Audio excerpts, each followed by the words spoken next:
Good morning, Trent. How are you today? Good morning, how are you? I'm good. I'm good.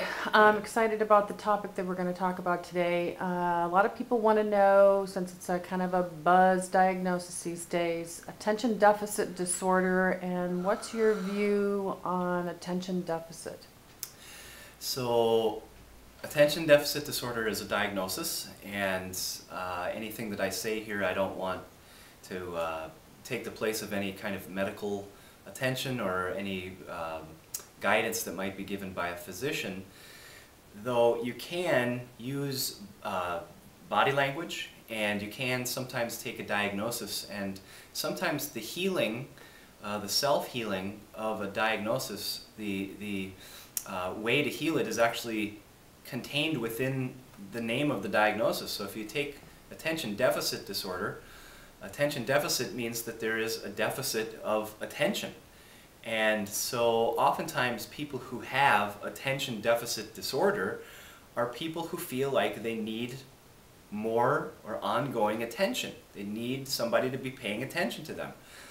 If you take children, for instance, who are maybe latchkey kids, where the mother and the father are off working, and so the child comes home and maybe is alone for long periods of time, might feel like they're missing the attention of the adult. And oftentimes in the society that we live in, the parents working, need to work two jobs with the economy that we're in and just the way that modern society is.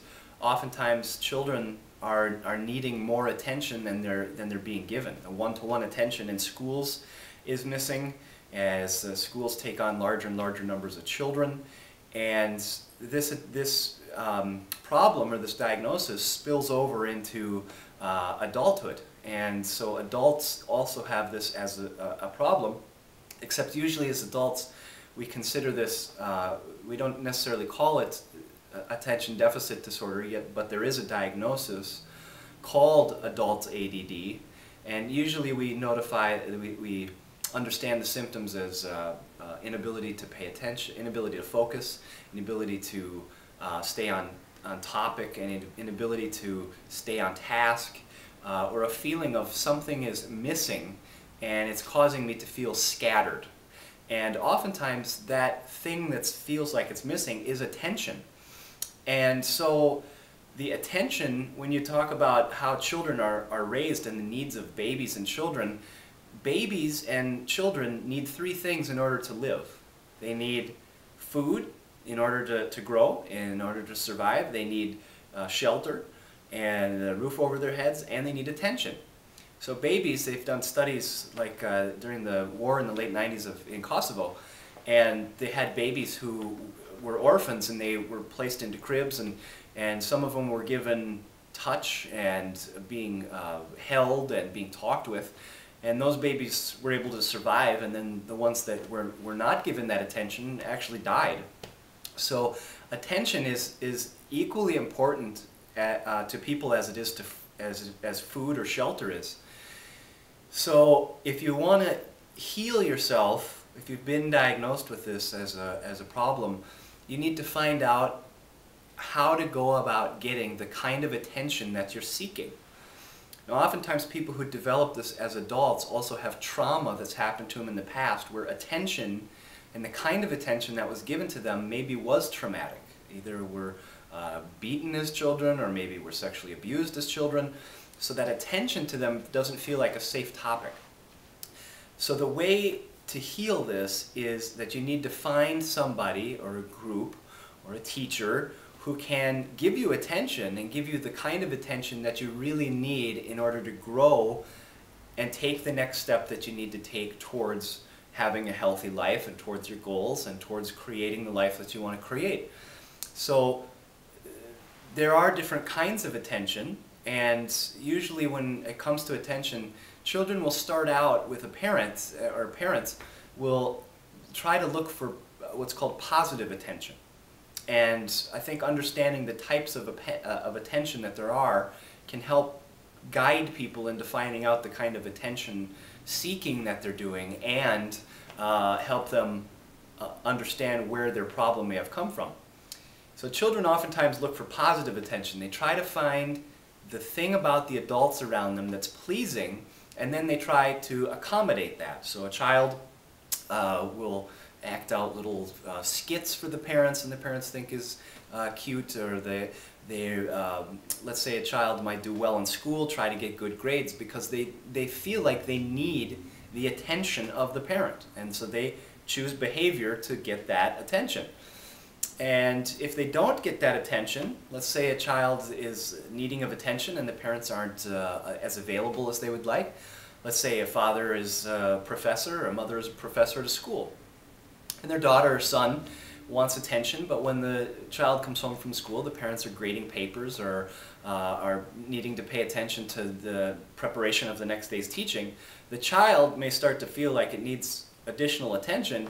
If the parents don't give it to him, maybe the child, knowing that the parents are teachers or professors, they might start to do poorly in school. And the fact that they're getting bad grades might cause the parents to have to say, wait a second, what's going on here? You were doing so well in school, now you're not doing well in school, what's going on? They've shifted from getting positive attention, the child looking for the positive grades, to getting poor grades, getting bad grades, because they're looking for what's called now negative attention. If the positive attention needs didn't get met, then they will shift focus into what's called negative attention. Try to do things to upset the parents or upset the community or upset the people around them in order to get attention if they're not getting their attention needs met. So the way to heal ADD is actually, I would say it's twofold. It depends on the symptomology that's being described. If the problem is that there is an inability to focus, if the inability to be attentive, then what I would say is that it might be that the person needs additional attention. The person may need to have more time given to them by authorities or by their parents, by the people around them, teachers, in order to help them do well. They need more attention. Otherwise, a great skill to help people, train people off of a particular symptom of ADD, which is the inability to focus, is also to learn meditation. And meditation can also be a great way to help people learn how to focus. Learning one-pointed meditation, which I teach through my company, Infinite Healing. And that's another great way to go about healing the symptom. So there are different kinds of attention that children look for, but the diagnosis of ADD is attention deficit disorder. It's pretty, I think, self-explanatory. There is a deficit of attention. If you can figure out what kind of attention you want, create safe attention. Let's say you go out on the town for an evening and you're female and you dress up and you're worried about the men around you always hitting on you, but what you really want is just to dance with somebody. Then you need to learn how to ask for that. But as children, you think that you're powerless, so you think that you don't have the power to ask for the kinds of attention you want. So adults need to learn how to stand up for themselves and ask for the things that they need when it comes for attention. Hey, I want you to dance with me, but I don't want you to hit on me. Well, somebody could ask for that. If the person isn't willing to play that game, then you move on to the neit's person. So it depends on the kind of attention you're looking for, and it depends on the actual symptoms. But if it's the diagnosis, attention deficit disorder could be just the simple fact that the person is feeling a lack of attention. So I recommend that you visit my website, www.lulu.com/Trent Inspires, and that you connect with me by email, trentnelsonInspires@hotmail.com, or you phone me at 651-894-2770, and I can help with giving great information and possibly doing treatments that can help in healing attention deficit disorder. Great, thanks. And I know for sure that you have lots of ideas and ways in which people can give themselves attention and get attention from the outside to help with this. So I hope they give you a call. Absolutely, and that's Infinite Healing. And again, that's www.lulu.com/Trent